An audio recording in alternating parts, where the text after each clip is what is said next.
Good afternoon. This is Chair Ruth Richardson, and pursuant to House Rule 10.1, I call this remote meeting of the Education Policy Committee to order. Ellen, can you please take the roll for attendance?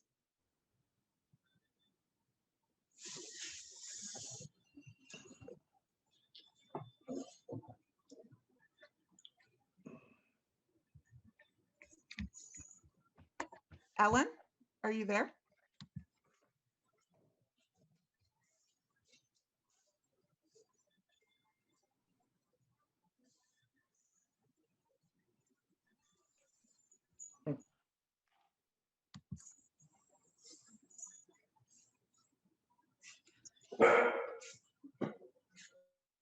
It looks like we might be experiencing some technical difficulties.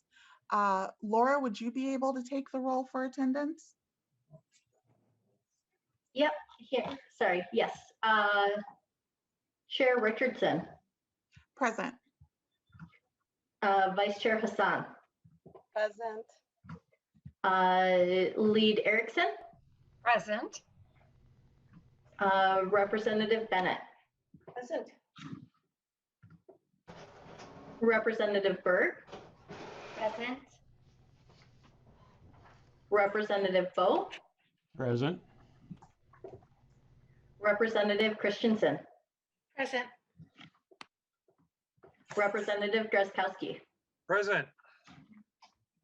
Representative Edelson. Present. Representative Feist. Present. Representative Frazier. Present. Representative Jordan.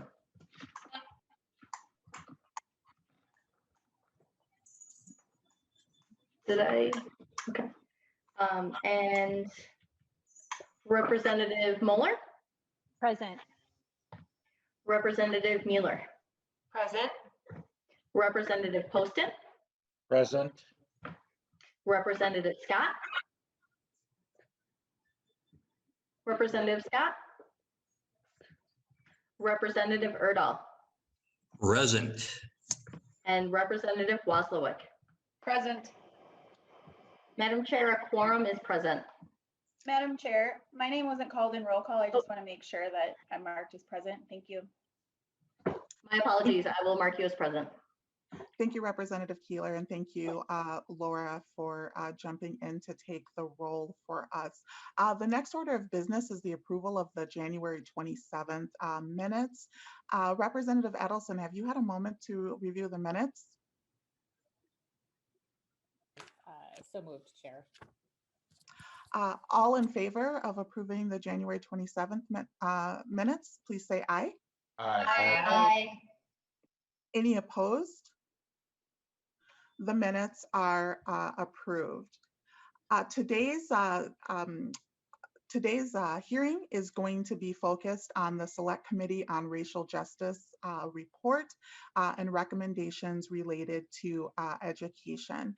As many of you are aware, Minnesota is home to some of the most significant disparities facing Black, Indigenous, and students of color within the nation, not only as it relates to school discipline disparities, but as it relates to the opportunity gap and graduation rates as well. We have seen that these disparities are persistent. And not only are they persistent, they are very unacceptable as well. And as we have been focused quite a bit on racial equity within the first several hearings of this committee, we also recognize, as has been stated by some previous testifiers, that it can be very challenging and difficult to talk about the disparities that we're seeing and also the issues related to systemic racism. But we just want to really acknowledge that the difficulty in having these conversations is an indication that something is deeply wrong within our educational system. Because if these were not if these were easy conversations and easy problems, these would be easy conversations to have. So just want to recognize that the work that we have to do is very complex. It's very difficult, but we have a number of recommendations that came from the House Select Committee on Racial Justice related to education. And this will be an opportunity for community to weigh in on the recommendations that came up as a result of that work. We have a full agenda ahead of us today, and I want to start off with Dr. Bruce Corey, who was a key testifier within the House Select Committee on Racial Justice. And I believe that you're going to be sharing your screen, so I want to allow you to move to do that. And also, if you'd want to introduce yourself to the committee before beginning, we're very grateful for you taking the time out of what I know is a very busy schedule for you to talk a little bit about education and the Minnesota solution. Thank you, Dr. Corey. Welcome.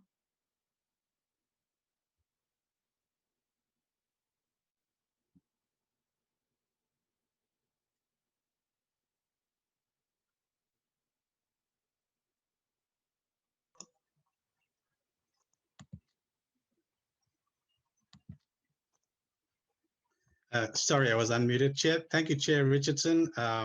It's my honor to be here to present some information to you and the committee. I want to, at the beginning, acknowledge my appreciation for the report of the House Select Committee on Racial Justice. We find that a number of people agree that systemic racism exists in Minnesota and it has its impact. And what this report does, it helps to clarify and identify processes and ways in which racism has its impacts on people and the lives of people and the economy of Minnesota. And today, I'm going to be presenting you some data and analysis based from an economic point of view on the economic cost of racism. By way of introduction, I'm an economist at Concordia University, and my particular education focus has been right from my college days to now a professor of economics, as well as I've served as an accreditor with a national accreditation body, and they sent me to Mongolia and India and other parts of the US to assess programs in terms of standards. And so I bring some of this experience and insights into this conversation. And my presentation today will focus on the role of representation, of political representation of economic interests, some facts on the economic cost of racism, and then focus on the educational disparities as identified in the report and provide some analysis on the recommendation. If we were to look at all the legislative districts in Minnesota, there are at least 125 legislative districts that have at least $100 million of BIPOC ALANA economic interests. That means a very simple measure of income, and as an indicator of a much larger economic presence in each of these legislative districts. And so 85% of Senate districts and 51% of House districts have this significant economic interest in their districts. And it is a constitutional, legal, moral, ethical obligation for interest, because we provided testimony to the Judicial Panel of Redistricting, and our input has been integrated into the districts that have created these opportunities for representation. As you know, the Minnesota paradox of the worst racial disparities coexisting with a very vibrant economy. And what do we do about it? We also know, and it's well documented, of how we see racism historical footprint in these redlining districts across the state, where people's economic assets and livelihood were severely deprived. The root causes and impacts are even felt today. In the area of education, we find the channels of discrimination filtering through the poor quality of education in schools or the lack of cultural intelligence in the classroom that ultimately results in the lack of college preparedness, students being pushed into remedial courses, paying college level prices, getting into the cycle of debt, and then pushed into degrees that are not going to provide a living wage, one of the areas that are more protected in the economy, as we are seeing in the COVID crisis, and then the poor support systems in these educational institutions ultimately have that negative impact on our youth. Research in 1987, I showed how right from the mother's womb and the resources available to the mother and family, economic assets, resources, housing, sanitation, social systems, all combine to have results in these negative outcomes. And so if you see a kid in the class who needs glasses, it's not just that particular experience in itself, but what are these historical patterns and the proper nutrition and healthcare and access that that kid needed to have in order to be successful. The issue of diversity, or the opportunity, I would say, the opportunity of diversity is not just in the metro area, but this data from niche.com talking about the most diverse school districts, you find all across Minnesota, we have this great talent of young people ready to build the new Minnesota. And the implication of these young people is they become today's workforce. And as again, when you look across Minnesota, from Northeast Minnesota, Central Minnesota, Northwest Minnesota, Southeast Minnesota, Southwest Minnesota, and the Twin Cities, an integral connection between the workforce in some areas and some counties is pretty high, and the survival and the economic competitiveness of those those areas. And over time, we find a number of reports that have been come up, including the one I helped author as chair of the Governor's Working Group on Minority Business Development in 2000. All these reports are lying on the shelf, waiting to be implemented in an integrative and coordinated way. And in the area of education, you can go back and see from 2001 that I found on MNEEP's website, documenting the story of our BIPOC children in the classroom. And all of this ultimately has its impact on the racial income gap. Blacks earn 71 cents on the dollar compared to whites. On the racial education gap, there's a 21% gap in the 6-year graduation rates between blacks and whites, the racial housing gap, and the racial investment gap. And so when I combine all these different estimates, there's about a cost of about $287 billion that is borne both by the BIPOC communities themselves, but it's also a loss to the economy of Minnesota because it would have grown much higher if that potential were less, and the resulting impact on the tax revenue that you would get from a smaller base.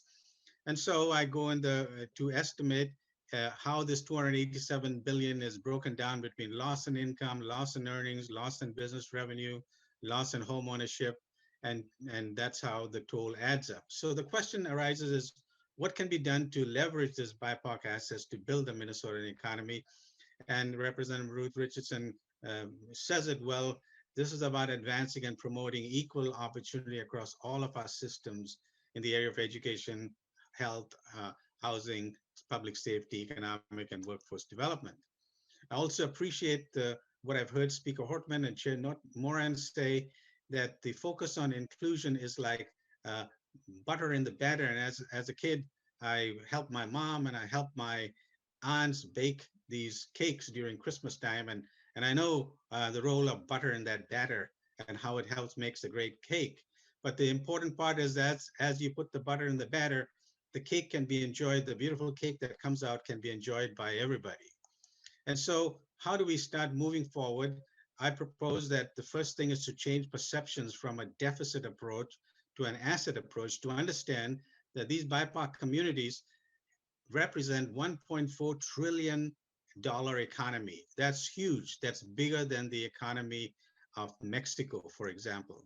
And it's very important to focus that way because denying someone's value is one of the building blocks of systemic racism.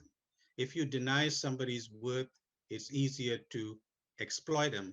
But if you acknowledge and respect it, you will unleash very powerful energies to build up Minnesota. And this 1.4 trillion again is broken down between income and businesses and lifetime earnings, which I'm going to talk about a little bit, and taxes and the globals and cultural assets.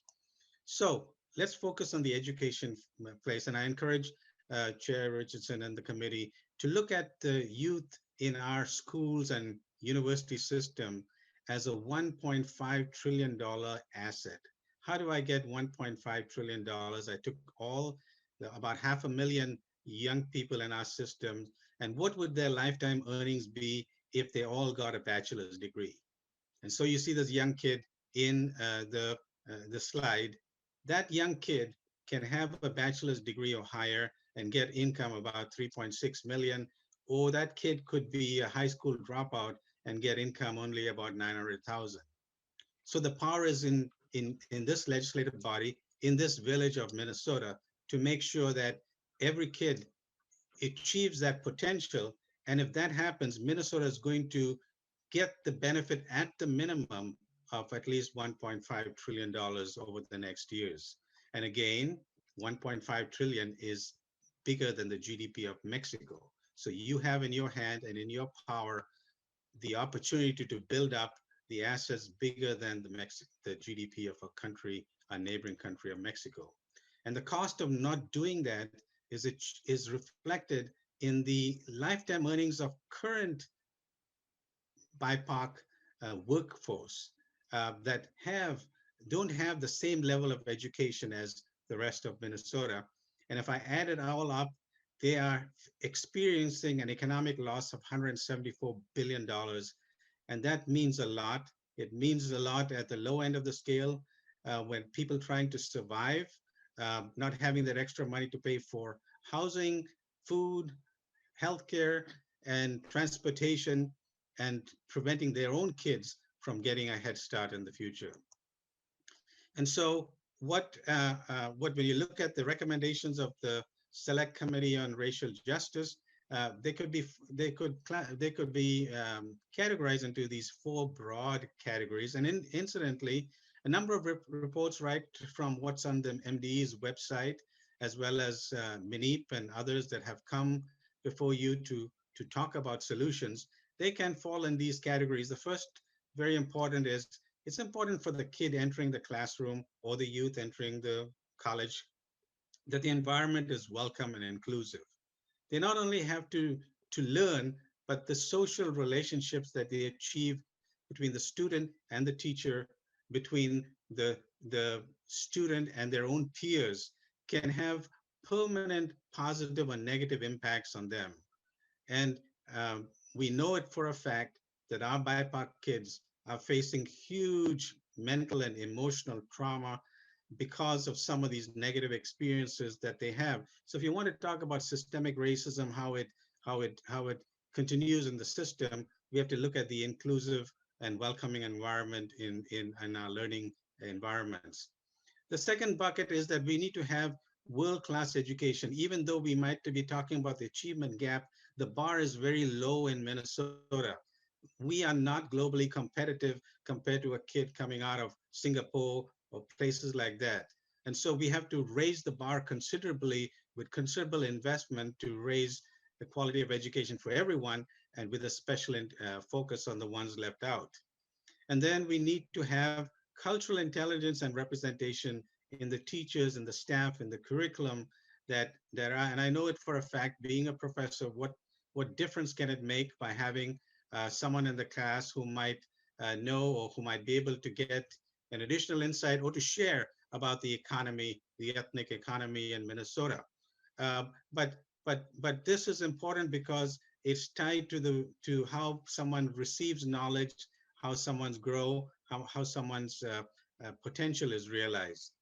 And finally, we have to focus on the outcomes. And I hope every time you hear someone come with a bill, you focus on the questions of how well are the academic and career outcomes occurring, and what are lessons can be learned that we can build on it, because ultimately this has to result in those kids, those youth all getting into at least a bachelor's degree through their movement through the system. And finally, I will end by saying that when we focus on the young people and invest in these young people and they improve, they in turn will pull the rest of the economy with them. As the African American proverb says, lift as we climb. While we invest in our youth, we will climb. And I would say, never underestimate the potential of these young people. I would remember in my classes, around mid-semester, I'd be looking at the grades and I would find that there was these people in my class that are D's and F's.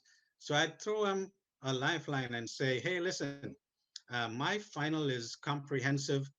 You really would have to think and write a very good answer for it. But if you give me an A, I'll think about your grade. And I would be amazed of the masterpieces I would get by these D's and F students as they write such insightful answers. So there is unlimited potential in our youth. Limits interest exists only in our mind. And if there's one thing I would ask you is to always keep the youth and the child as the center of all that we are doing, not be swayed by interest groups, not be swayed by adults with our own interests, but what would work for the young child to make sure that they have the best opportunity to succeed. So thank you very much, Chair Richardson and members of the committee for this opportunity to share some insights. Thank you, Dr. Corey, for presenting your information. And as has been the practice, be holding questions until the very end, but we appreciate you being here. Next up, I have the privilege and honor of introducing retired Supreme Court Justice Alan Page. And just a little backstory, I met Justice Page when I was an elementary school student. His commitment to education is not something new. It's something that he has been doing for several decades within Minnesota. And last year, I had the chance to redeem myself with Justice Page. When he had visited my elementary school, I heckled him from the front row for not winning the Super Bowl that that he played in, and he was gracious enough to forgive me for my heckling as a child. So, Justice Page, we are honored to have you here today, and the floor is yours. Chair Richardson, thank you. Members of the committee, thank you for allowing me to be here today.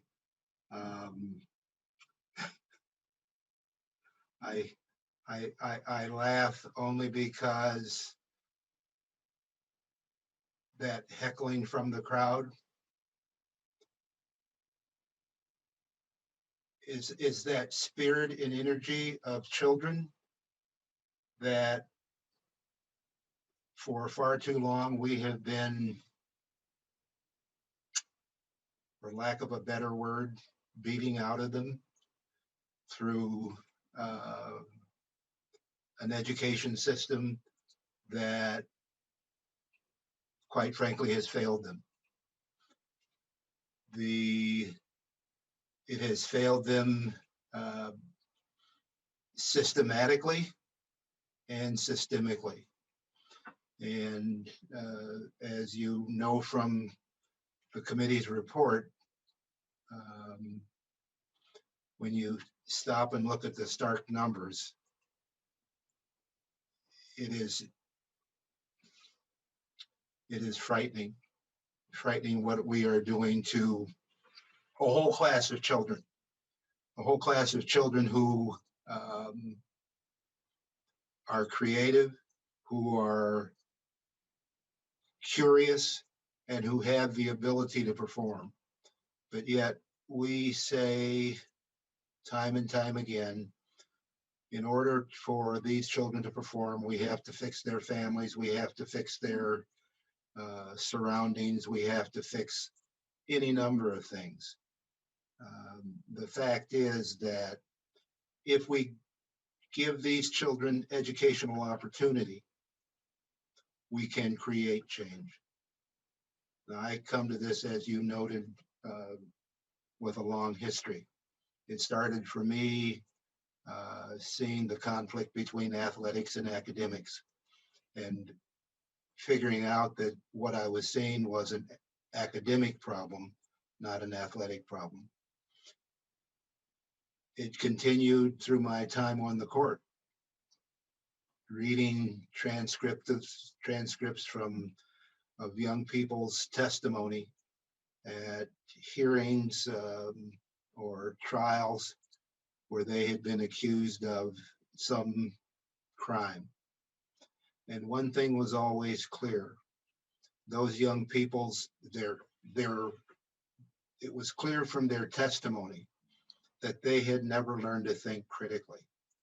They had never learned to analyze a problem or to think in a way that allowed them to be successful. All those athletes, all these young people have been a part of our educational system. We have simply failed. And it's time that we put those, our adult considerations behind us and start putting children first. And as you know or may know, I have been involved in an effort to amend Minnesota's Constitution. Why do that? Because we need a catalyst that will help us actually bring about real change. I noted with interest the series of reports that Dr. Curry pointed out. I suspect if we look at your report, this committee's report, and line them up with those reports, we would see the same thing. Time and time again, we study the problem and don't take action. We need to take action, and that is why I come to the committee to at least share my view that this constitutional amendment can actually bring about change. And I won't go through the language per se. I will note that we can provide that to you. But I would note that what we need is an education system that makes education a right, a civil right, to a quality public education that defines what quality is, and I think that's preparing children for their role in our economy, our democracy, and our society. I think we need some kind of measurement tool to ensure that children are learning and that the system is working and that it's fair. Finally, I think it has to be the highest duty of the state. And I think that it has to be funded, and there has to be some remedy in place when a child's rights are not being fulfilled. We can do that. We can create a system that not only helps children and levels the playing levels the playing field for children, but also elevates the playing field so that everybody advances. This isn't a case in which if children of color, indigenous children advance, somebody else has to lose. Everybody can gain.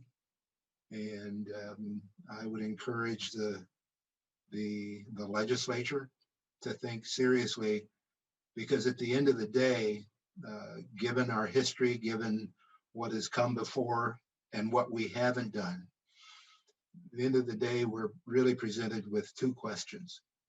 What are we going to do, and when are we going to do it? What are we going to do and when are we going to do it? If this pandemic and the death of George Floyd doesn't motivate us, I don't know what will. And I say that, and let me just say this about George Floyd's death.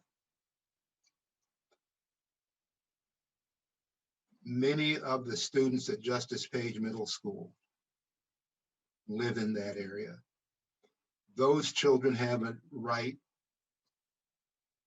to have an education that allows them to succeed just as much as the other children who go to that school who live in Southwest Minneapolis.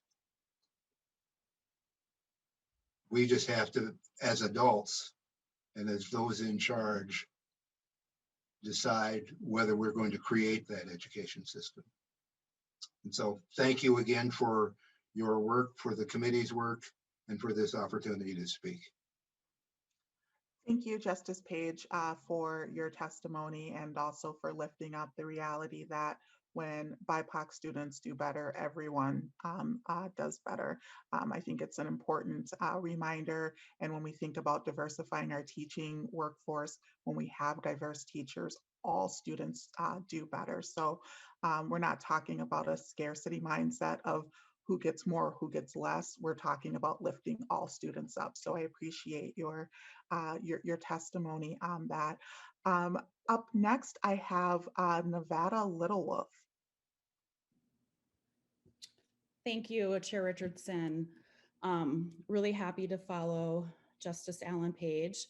My name is Nevada Littlewolf, and I'm the Executive Director of Our Children Minnesota. So we are the organization and the campaign working to educate, build power for, and pass the Page Amendment.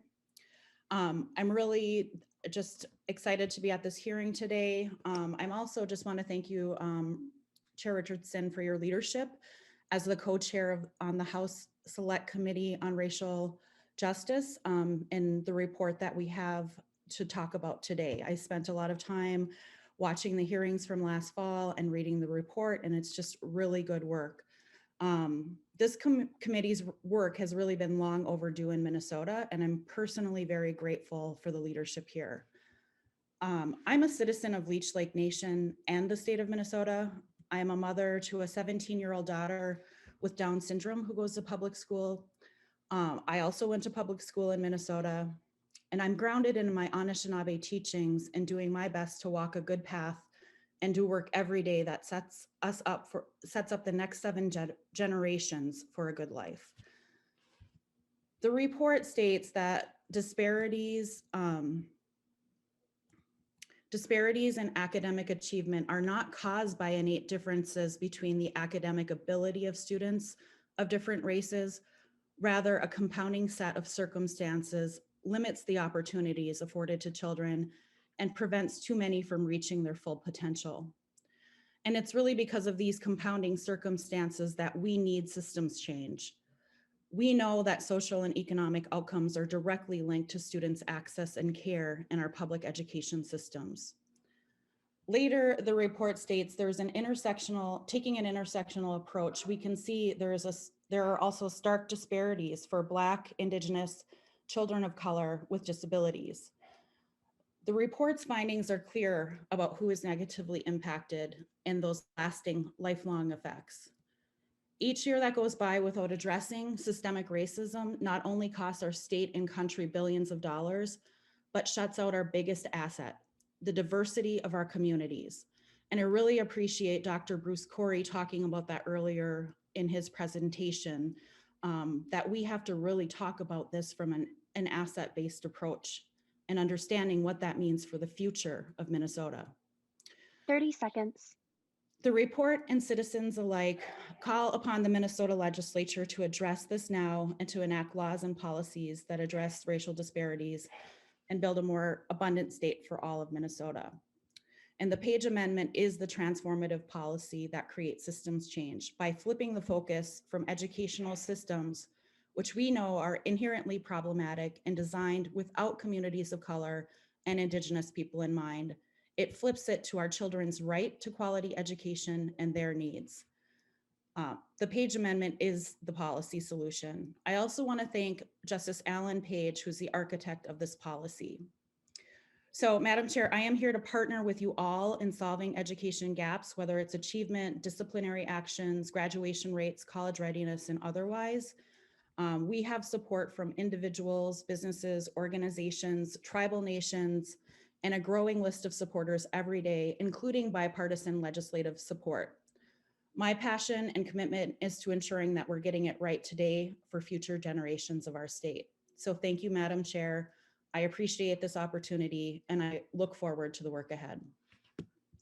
Thank you for your testimony. Up next, we have Diane Halsey, and on deck, we will have Haley Dickinson. Good afternoon, Chair Richardson. I am Diane Halsey, and I am with Think Small. I am the Senior Vice President of Family Engagement at Think Small, and I'm happy to be here today. At Think Small, I oversee the administration of the Hennepin County and Ramsey County Early Learning Scholarships. At Think Small, we are working to support the full potential for every child, and to that end, Think Small commits to championing policies and practices of equity that empower a just, inclusive, and equitable care and education system for children in their crucial early years. And this will take targeting resources to those that are most in need. I have had the pleasure of administering state early learning scholarships at Think Small for the past 6 years. And in this current fiscal year, almost all of the new families that we are awarding are priority children. And about 78% of those children, of all of those children, are BIPOC children of color, which means that many of these children are also homeless and foster care children. We currently have a wait list of over 1,600 for just Hennepin and Ramsey County. This means that if you are a non-priority applicant, you kind of have a slim chance of being awarded a scholarship. So we are in great need of more funding for this program. Many child care and education policies, like others in the United States, are shaped by a history of systemic racism. And in this case, this manifests itself as a lack of access to high quality, affordable care and education, and the undervaluing of the child care profession. As Dr. Corey so eloquently stated in his presentation, we have one of the largest K-12 education gaps in the nation when comparing white children to children of color. And these achievement gaps begin as early as 18 months, often many times much earlier than that, because they are rooted in opportunity gaps. That is the lack of sufficient high quality early childhood experiences. Therefore, to close the achievement gap, Minnesota must close the opportunity gap by prioritizing early childhood investments.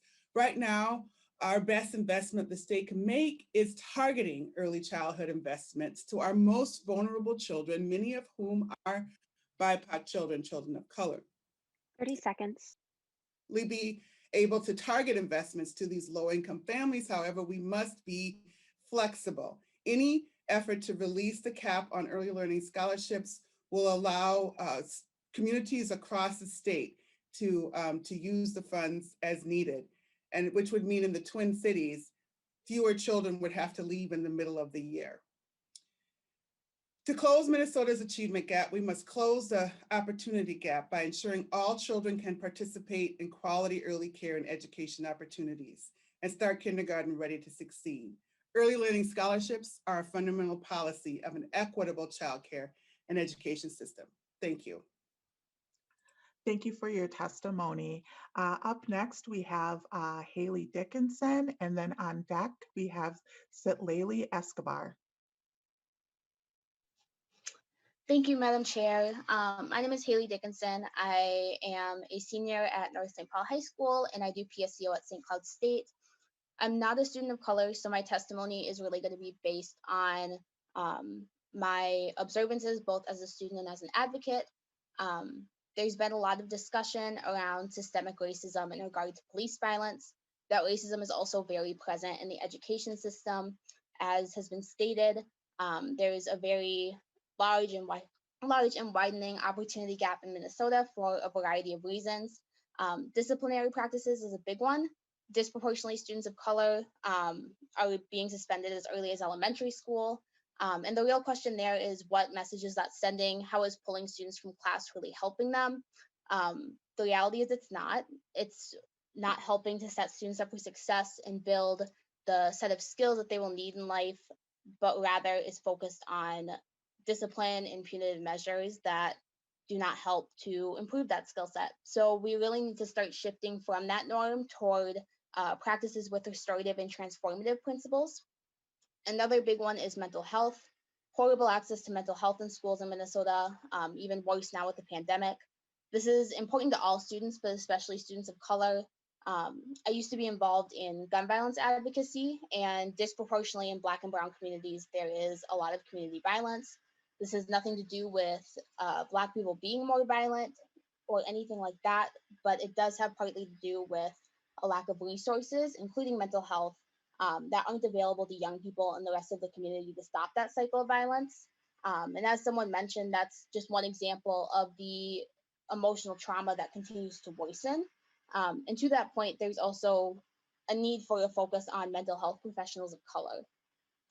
And then there's also the economic justice stance on that the report describes really well, of the racial wealth and the racial wage gap, that if students aren't getting this resource in school, it's unlikely or less likely that they'll be able to access it outside of school. Equitable access to after-school programs is another one, ensuring that, regardless of income, students have access to activities that they can participate in after school. This has to do with developmental skills, and it can also just be an outlet. Again, has to do with economic injustice, that this disproportionately impacts not only low-income students, but students of color as well. 30 seconds. Also, systematically, I think there's something to be said on the fact that we are so based on standardized tests and defining students by a letter grade that should be examined a lot more. Lastly, I just want to emphasize two quick things. First of all, the importance of the intersectional approach to this. The way that students approach their education has a lot to do with outside factors. And, when they walk in the door of their school, in terms of equity, there are a lot of different levels that people walk in on. And so sure, we can, improve access to resources within school, change our practices in schools, but it's also very dependent on outside factors having to do with justice, having to do with housing, environmental justice, economic justice, etc. And lastly, just to emphasize the importance of youth voice in conversations around education. I've seen a lot more youth testifying on bills around education, and that's great. But bring youth in, if you're in the process of creating bills and throughout, every policy on education directly impacts students, and those voices really need to be included and prioritized in these conversations. Thank you for the opportunity to testify today. Thank you for your testimony. I appreciate you taking time to come speak with us today. Up next, we have Shelly Escobar, and on deck, we have Dennis Strawn. Chair Richardson and members of the committee, thank you for letting me speak today. My name is Shelly Escobar, and I'm a Capital Pathways intern for Ed Allies, a statewide education advocacy nonprofit, and I'm also a senior at Augsburg University. We're majoring in political science and sociology. I'm here today to talk to you about what it means to have an education that allows all students in Minnesota to succeed. This is important to me because throughout my K-12 education, I didn't have any teachers of color, which is unacceptable. I'm also here today because I have 3 younger siblings that are being negatively impacted by these lack of opportunities. Growing up as a Mexican-American in Minnesota, my experience in the public school system was at minimum alienating and at most traumatizing. One of the moments that particularly sticks out to me was when I asked my dean to help me apply for college as a senior in high school. As a first-generation college student, I didn't know how to apply. But when I met with my dean in her office, she didn't even look at me. Instead, she read my name and said, "Why do you want to go to college? Students like you don't make it, so I think you should be happy where you are now." I know what many of you may be thinking. Wow, there's no way this could have happened recently. Well, I'm here to tell you that this happened in 2016 at the Mounds View School District, which is one of the most well-resourced school districts in the state. and this horrifying experience is a common reality for students of color in Minnesota. Even though I did eventually end up succeeding in spite of my dean and the other barriers I overcame, it is frankly unforgivable that the Minnesota school system was ever set up like this for students of color. Following the events of the insurrection at the Capitol in early January, it is clear that Minnesota needs to step up and be willing to lead the country in providing equitable and anti-racist education for all of their students, staff, and community members. One of the ways Minnesota can do this is by investing in the recruitment, training, and retention of teachers of color. This involves not only investing in programs like tuition assistance and loan forgiveness, but also in changing layoff policies to ensure that teachers of color are protected. Secondly, Minnesota must also be willing to take the initiative to mandate anti-racism training and culturally responsive teaching practices. The few teachers and staff of color employed by school districts should not bear the weight of serving as cultural liaisons for the school alone. Instead, Minnesota should mandate these trainings to enhance the skill set of their entire education staff. This ensures that the predominantly white staff will invest in their students of color as much as they do with their white students, and that future administrators won't harm students. Additionally, Minnesota must also increase dual enrollment and rigorous coursework for students of color. Despite my dean, I was still able to take college courses in high school and now be part of the 10% of all Latinas nationally that graduate college. However, what happens to those with deans like mine who refuse to help them? It is essential that all students in Minnesota have access to dual enrollment and rigorous coursework because it is the duty of the state to ensure that all students have all opportunities to succeed. Lastly, I also implore on this committee to add one final strand to the report, ethnic studies. Students are more likely to succeed when they see themselves reflected in the materials.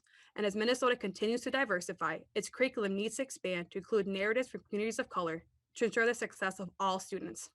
Thank you for your time and for your public service. Thank you so much for your testimony and also for sharing that very personal story with all of us as well. Next up, we have Dennis Strawn, and on deck, we have Shelly Drake. Members of the legislature and fellow members of the public, my name is Dennis Strawn, and I'm a licensed social studies teacher working in the same district that I grew up in, Osseo area schools, where I also serve in a vital role as an equity teacher.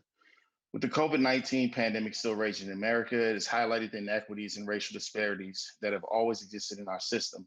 Much can be said about the inequities highlighted in this report, but today I want to focus on two of the recommendations. Through my own experiences, I realized that this education system was not created for Indigenous, Black, and Brown children. I was never taught about the Black experience or the joys of being a Black man, only our sacrifices. I learned about slavery, which focused on our obedience rather than our accomplishments. This only added to the trauma that I was already facing in my life. The last thing I wanted to see was a man's whipped back lynchings and even dogs and fire hoses being sprayed on us while we fought for rights that we are still fighting for today. I never learned about poems from Triumph by Langston Hughes taught that Black doctors exist like Dr. Charles Drew, nor did I learn about Black identity from the words of Angela Davis. This is due to our standards and curriculum, always ingrained in whiteness with the focus on teaching to bias standardized tests. Society is quick to blame teachers for these disparities, but I do not blame the educators of my childhood. It's sad to say that I rarely had an educator who was not a Caucasian woman, and frankly, districts in the state have never equipped them to handle a racially diverse student population. Our state needs to recruit, sustain, and retain Black, Brown, and Indigenous educators that mirror our racially diverse student population, who will provide various perspectives and help support students in growing their identity. It also provides a positive perspective for white students in suburban and rural communities who never interact with Indigenous and people of color. It gives them a chance to experience the brilliance on a daily basis, rather than only seeing them in a negative light in the news or even murdered in the hands of police for their lack of obedience.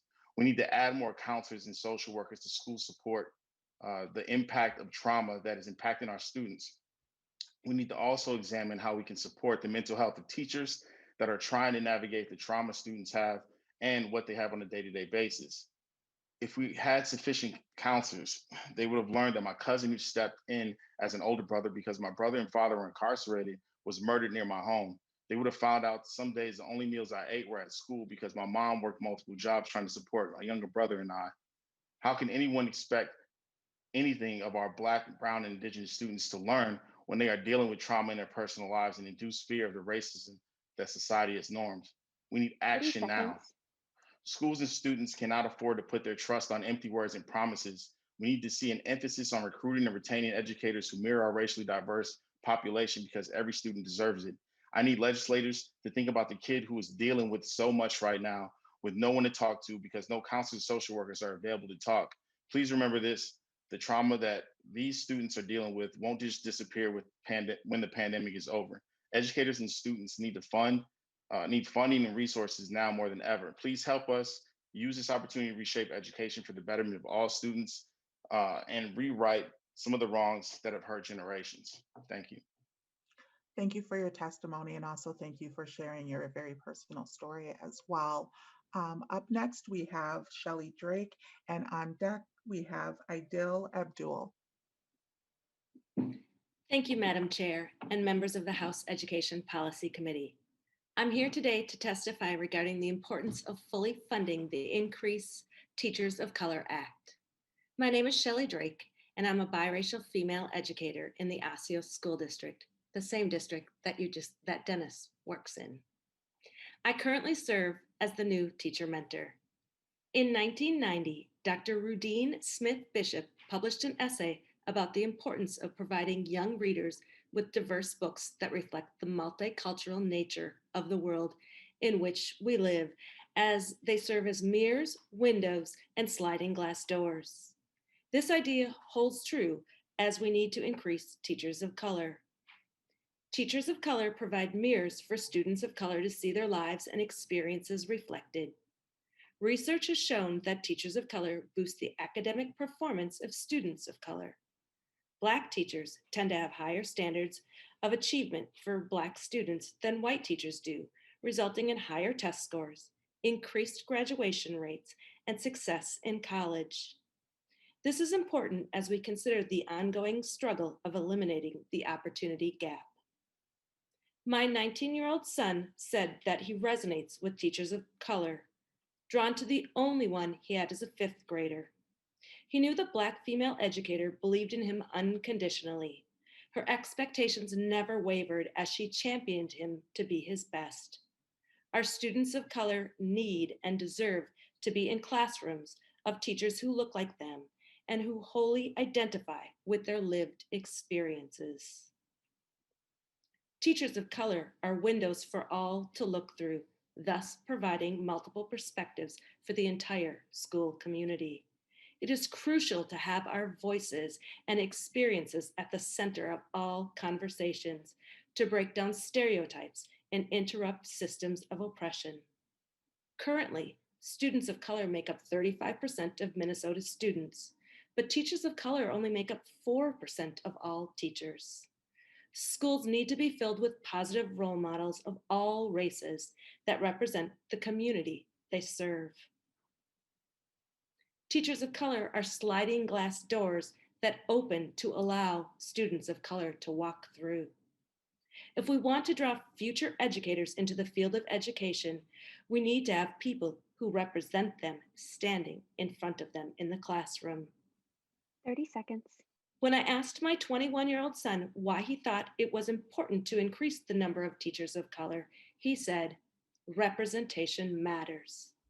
His first teacher of color was a Black man who facilitated an affinity group of Black boys when he was in 6th grade.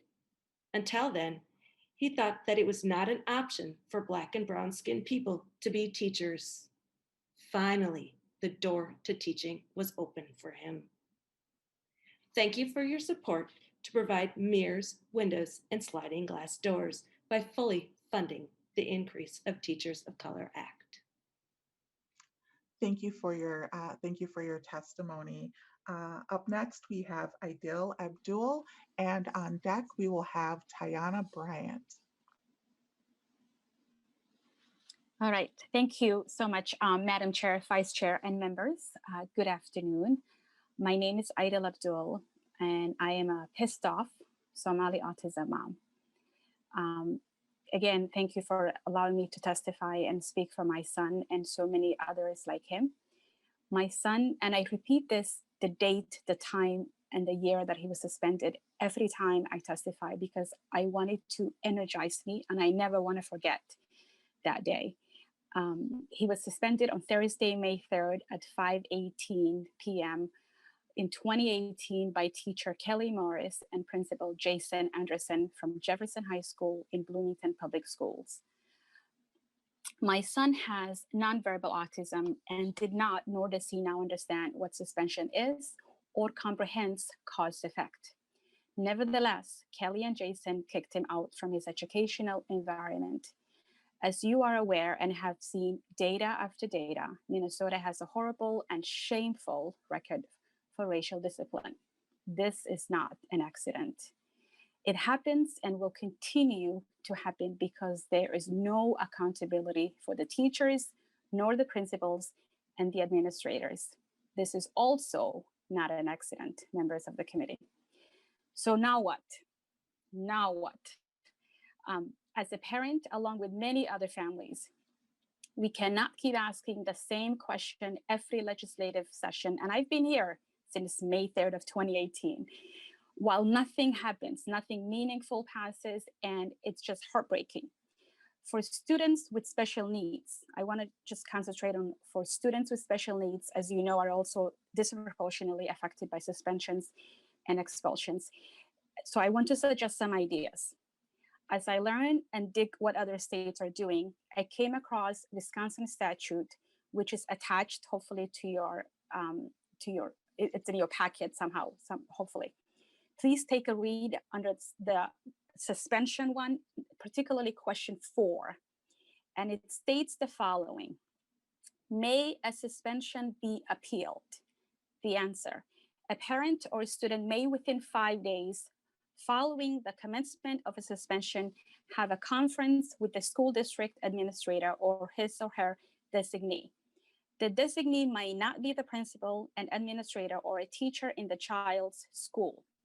If the school district administrator or his or her designee finds that the child was suspended unfairly or unjustly, or the suspension was inappropriate given the nature of the offense, or the child suffered under consequences or penalties as a result of the suspension, preference to the suspension must be removed from the child's record. The finding must be made within 15 days of the conference. Imagine if I had such opportunity, along with thousands of other families whose children were kicked out of school unfairly and unjustly. Imagine if the teacher and the administrators were held accountable and had to explain their action and what they did and why they did it. Imagine if children went to school to learn and not be afraid of getting kicked out. Currently, the way Minnesota education laws are written are not child, student, family centered nor friendly. They are instead teacher administrator friendly and protect the adults who chose this profession instead of the kids.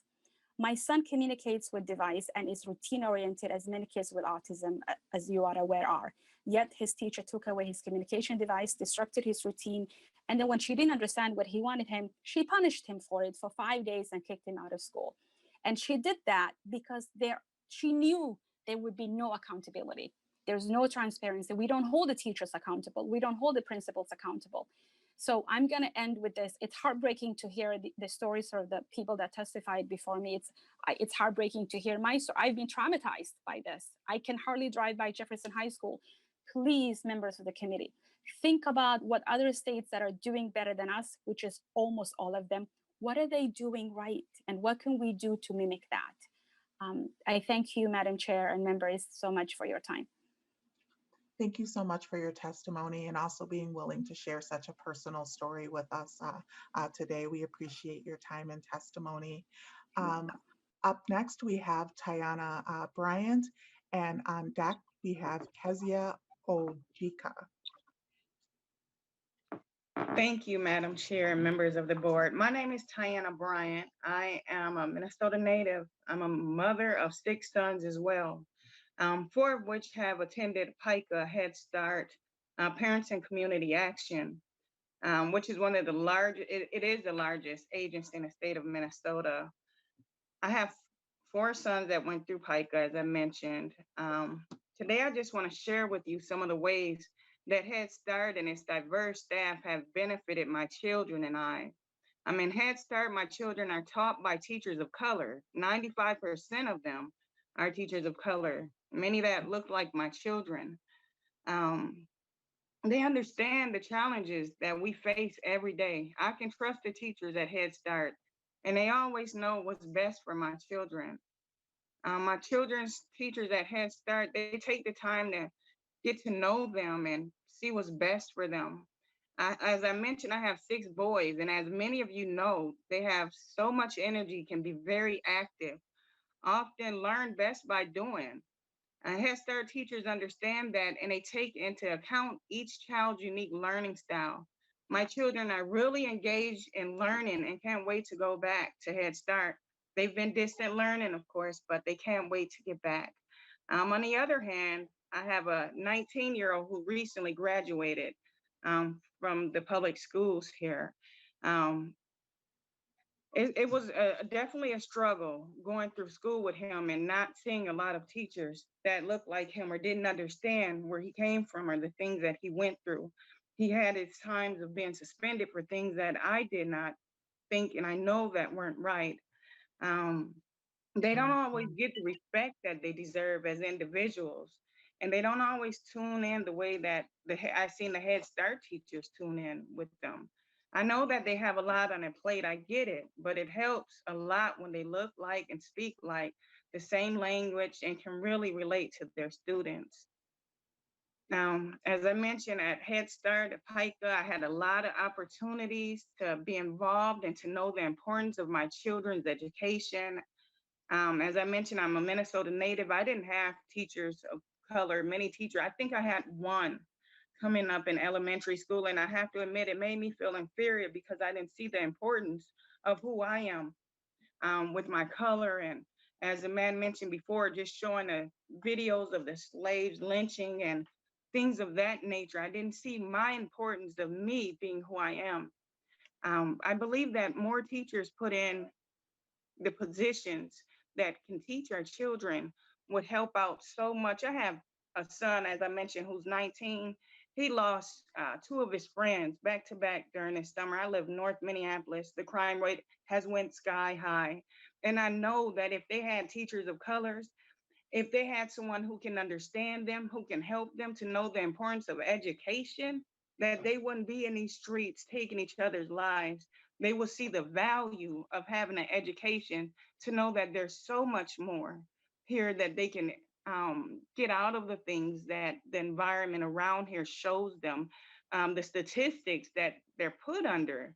30 seconds.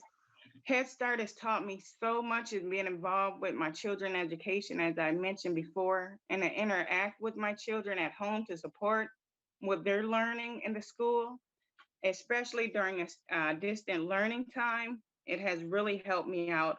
I know that I can feel welcome during my time at Head Start. It felt like family. I'm now the policy council. I'm the chair in policy council. So I'm excited about that. I'm learning new things every day.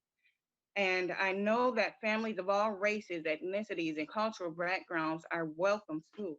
I don't have enough time here to tell you all of the things that Head Start's done for my family and why that I see that it's important to have teachers of color teaching my children and other children that look like ours. But I know that we've learned that together we can go so far. There's so many opportunities that our children have, so talented, but they don't receive that and they don't know that when they're not often reminded it by seeing people that look like them, where they know that they can make it to the next level. So I thank you all for hearing my testimony and for having me here today. Thank you. Thank you for sharing your testimony and your story as well. We appreciate you taking the time today. Up next, we have Kezia Ojika, and on deck, Leslie Jackson. Thank you. Madam Chair and members, my name is Kezia Ojika, and I am the Program Manager of the Connects program at Girl Scouts of Minnesota and River Valleys. I would like to thank the House Select Committee on Racial Justice and this committee for focusing on this important work. The Girl Scouts strongly supports these racial justice recommendations, especially in the education section, and the Connects program is a successful example of these recommendations. In its 10th year, Connects is adapted to each girl and community, providing social and emotional skill development, leadership opportunities, and supplemental STEM education in a culturally responsive way to underserved and under-researched girls. The holistic program is provided at no cost to girls and families. Last year, Connect served nearly 3,000 girls across the metro area and southern third of the state, primarily girls of color. 90% qualify for free or reduced price lunch. Our Connects troops are staff-led by youth development professionals, and a majority of us identify as women of color. For those who are wondering how the racial justice recommendations could look in practice, here are some examples using the Connects program. Our organization has worked in collaboration with schools and districts. When Rochester Public Schools was establishing their full-service community schools, it partnered with Girl Scouts River Valleys to determine nonprofit services tailored to the needs of girls of color from low-income communities. The Connects program challenges girls to be engaged in their community and build lifelong skills through civics and advocacy opportunities, as well as essential financial literacy and money management. Me and the rest of our program leaders are women of color. We have training in youth development and are dedicated to the success of girls of color. Connects girls learn about different career paths and what success after high school can look like by hosting programs in partnership with Dunwoody College and Century College. The Connects girls meet and learn about women in trade and STEM professions, as well as available coursework.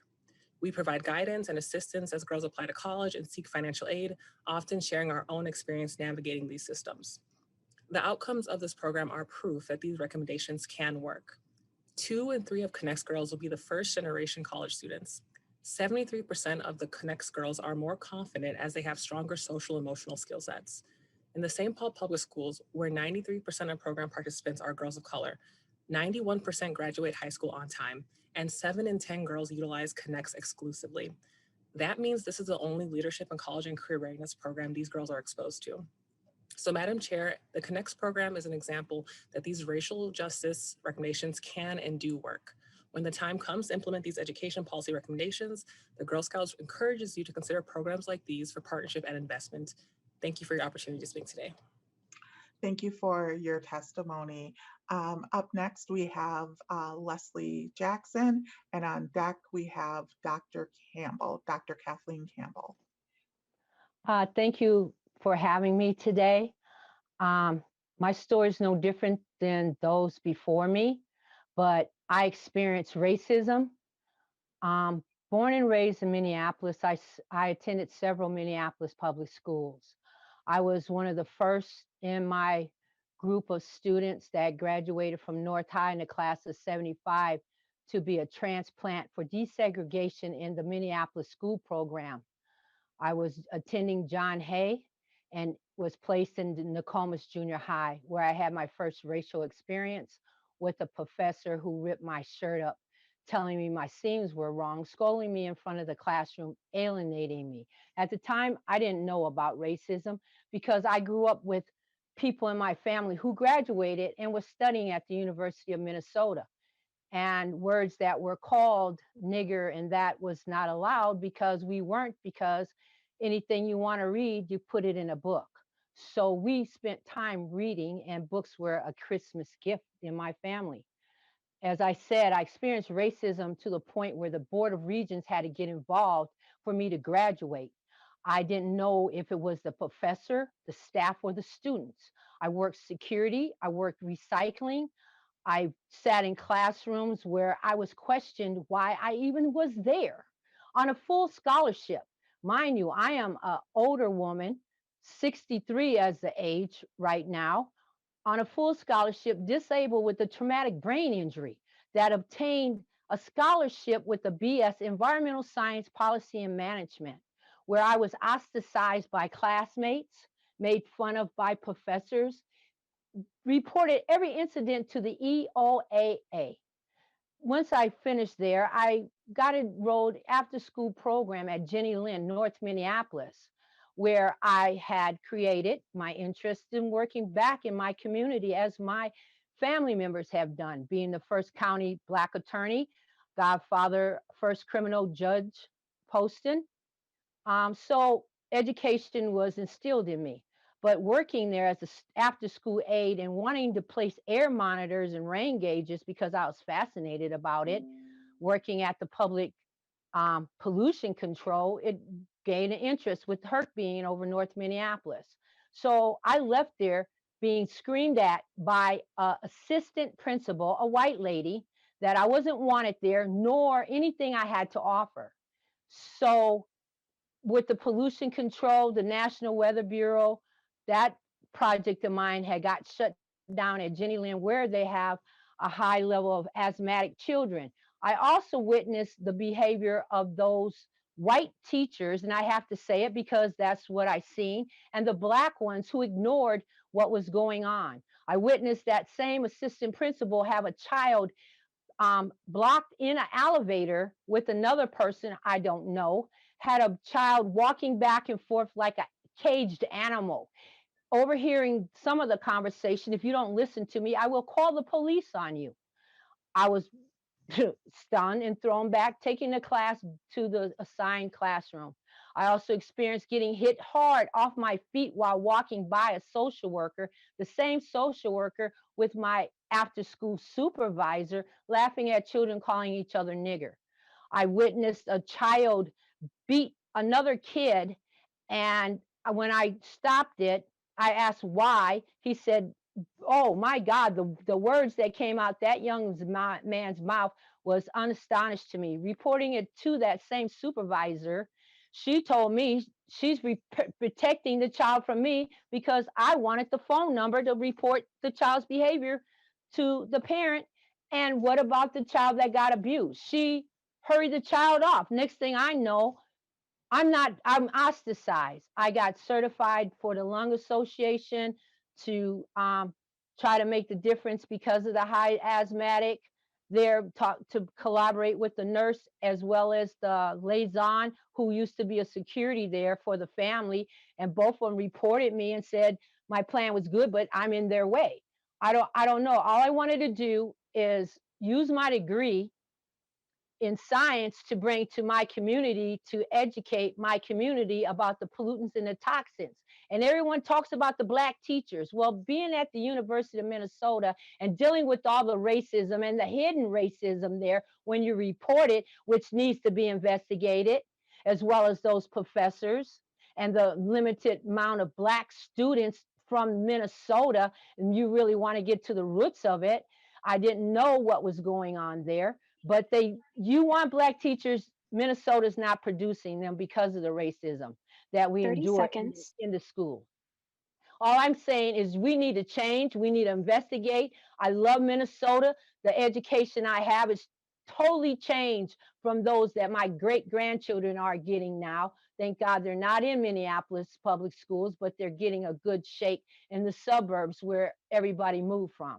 So not just the black community, we are mixed and diverse in the state of Minnesota and in the city. So when the black kids suffer, so do the white kids. So where does the line cross? We need to invest these people that we have in office and these places that are teaching our children, and those that are running the black teachers away that want to teach the kids. Those are the people that we need to stop the fastest in the education system.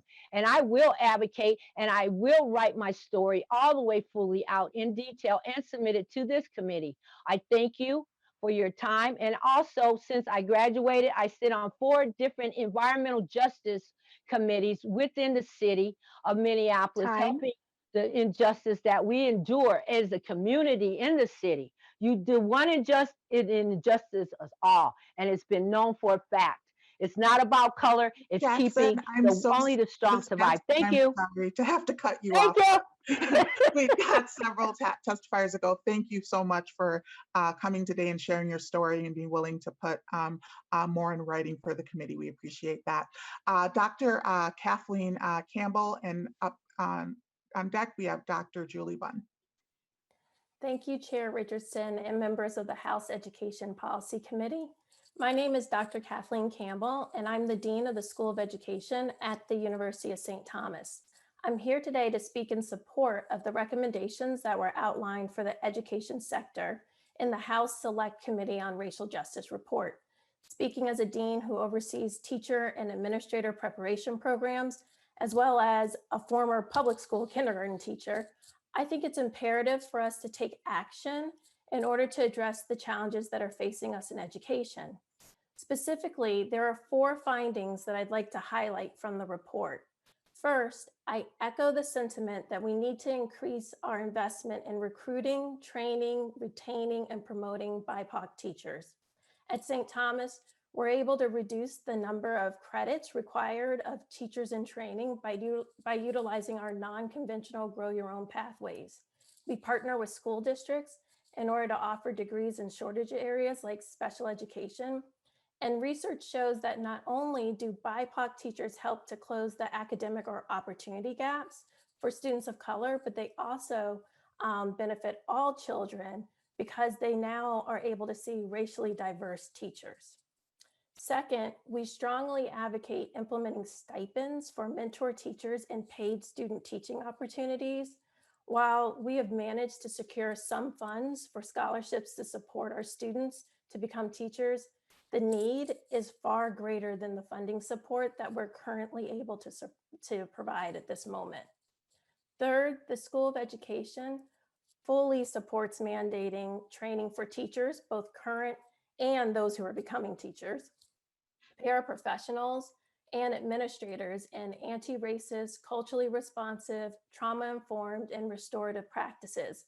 We believe professional development must provide an understanding of the systemic nature of racialized and intersectional inequalities and how education can disrupt them through humanizing relationships and asset-based approaches. And you had a chance to hear that in some presentations earlier today. And then lastly, we recognize that there is a need to develop an emergency funding program for post-secondary students. As we're all aware, many of our post-secondary students were struggling to make ends meet prior to the pandemic.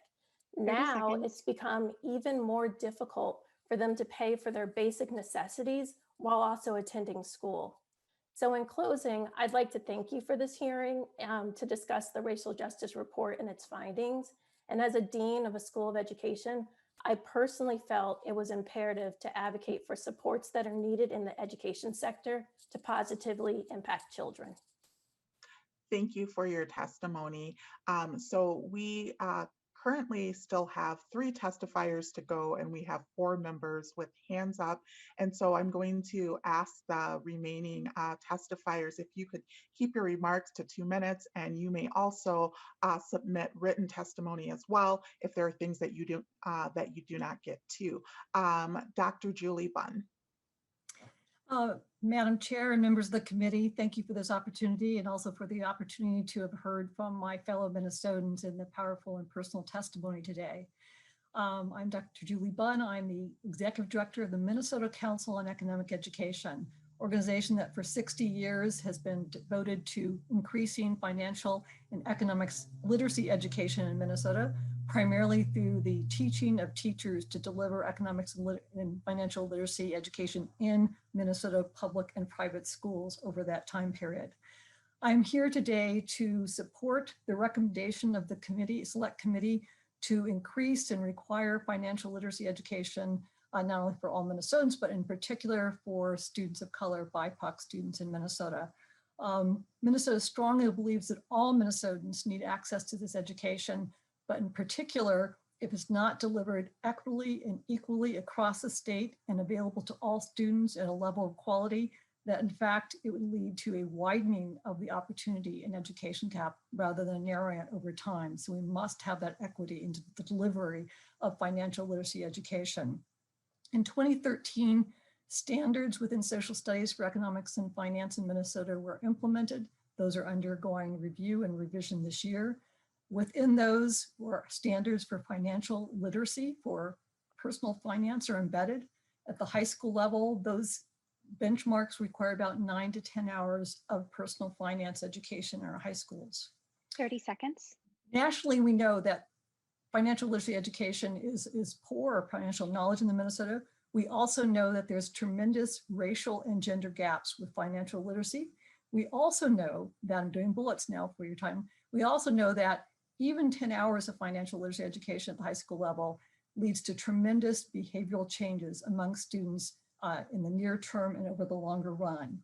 These gaps can be addressed by higher quality education, equitable access to that education, and most importantly, as referenced here, culturally responsive and anti-racist delivery of education and personal finance. The Minnesota Council has been developing lessons in pedagogy and cultural responsive education in personal finance for the last 4 years. Our annual conference is entirely on the subject. I commend you for including this recommendation about financial literacy, education, and personal finance in your report, and fully support it and work to collaborate with all of you and others to implement it. Thank you. Thank you for your testimony.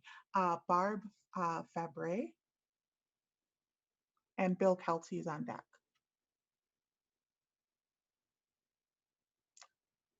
Okay, not hearing from Barb, we'll move on to Bill Kelty. I'm here. I'm here. Oh, there you are. Okay. Sorry. Bushu, my name is Barb Faber, and thank you, Madam Chair, for allowing me to speak on this important committee. I'm a tribal member and a former administrator for Minnesota's Race to the Top grant and later the state's Early Learning Scholarship Program. First of all, I want to echo what Diane Halsey presented. As members of the BIPOC communities, we understand the impact of early learning scholarships to our communities, to our parents, but mostly the impact on children. Scholarships are flexible for parents and caregivers. They meet parents and the caregivers' needs. The scholarships follow the child anywhere in Minnesota, which is unheard of.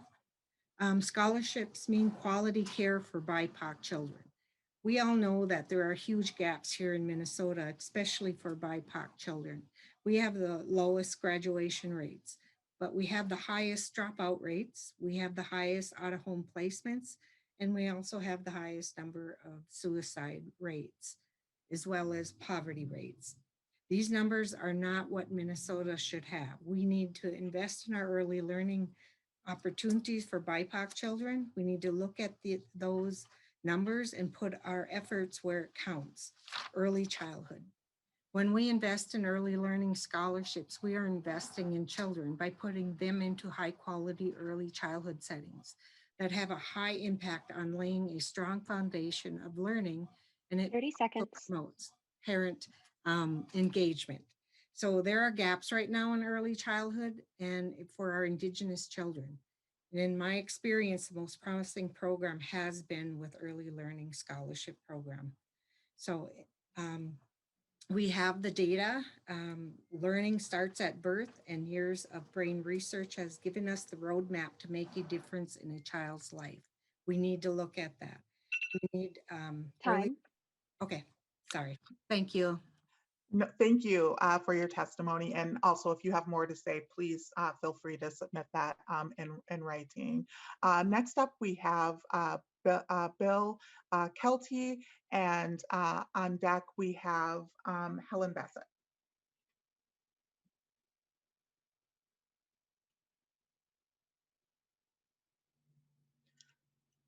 Not hearing from Bill. Helen Bassett.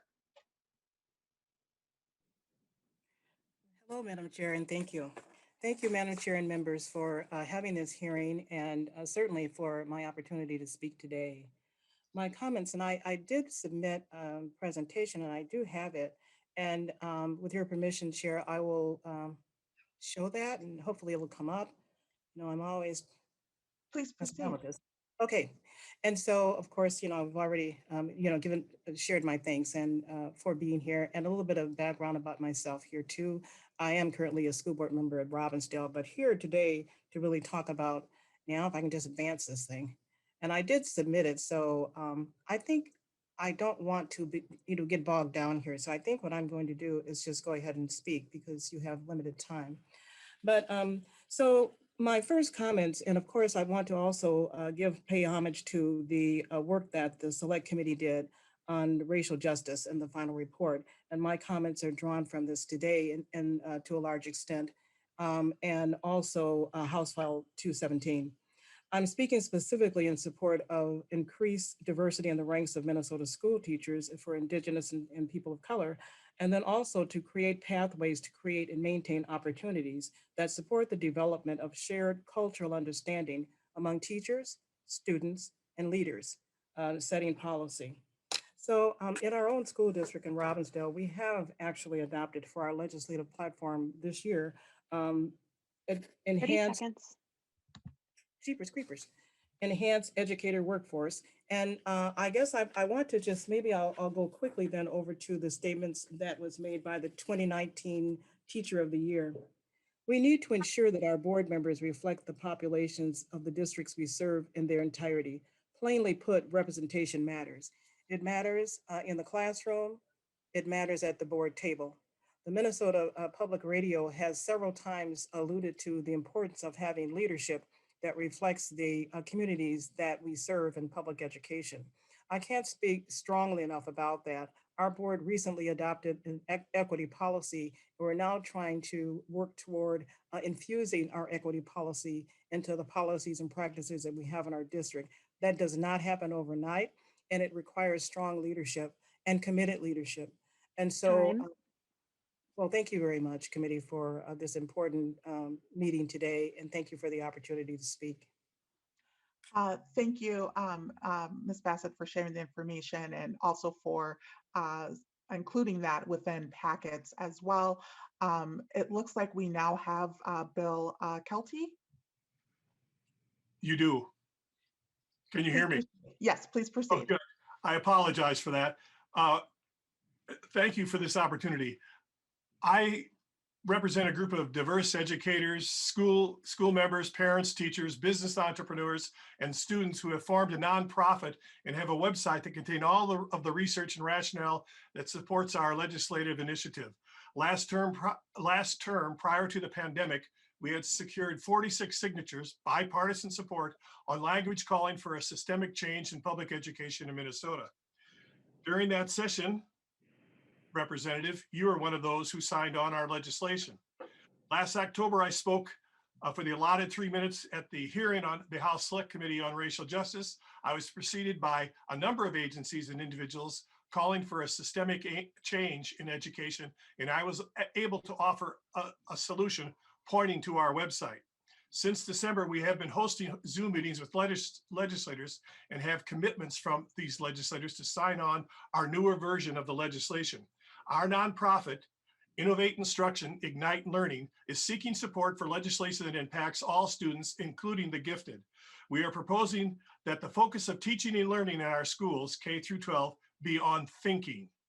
Districts would be expected to teach the advanced thinking skills of this legislation: critical thinking, creative thinking, inquiry learning, problem-based learning, and how to work collaboratively.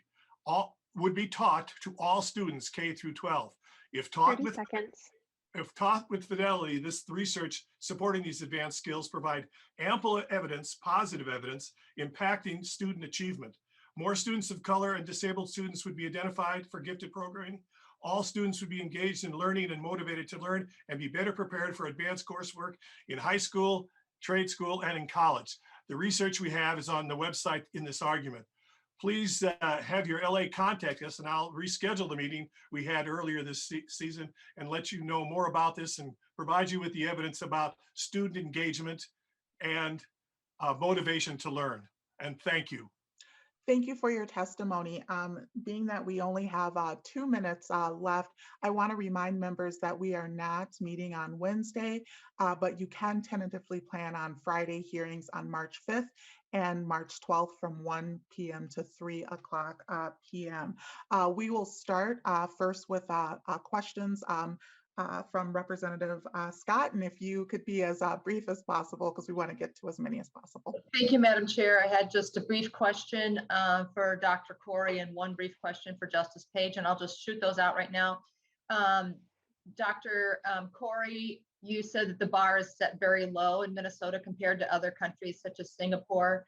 And my question to you is, can we raise the bar by just meeting state standards? That's my question for Dr. Corey. And Representative Scott, we're just going to go with that one question because we're at 2:29 and we have to end at 2:30. Dr. Corey. Briefly, yes, we can raise the bar and improve the quality of education. But I'd be happy to talk with you later. So do the current state standards, do they raise the bar enough? I am not, Chair Richardson. Representative Scott.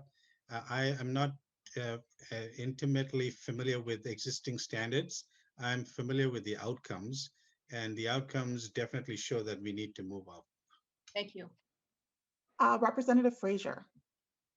Thank you, Madam Chair. Just quickly, so we have to go. I just want to say that, again, I appreciate the fact that we're providing this forum for all of these testifiers to come and these subject matter experts to come and share their information. And again, I just encourage my colleagues in the House, any of my colleagues over in the Senate, if you're listening to this, this is what we need to do. Please take heed as we're making policy and passing legislation. Thank you, Representative Frazier, Representative Erdahl, and Representative Hassan. Sorry that we are going to have to close out the committee right now, but I'm sure all testifiers would be happy to connect with you. There being no further business before the committee, we are adjourned.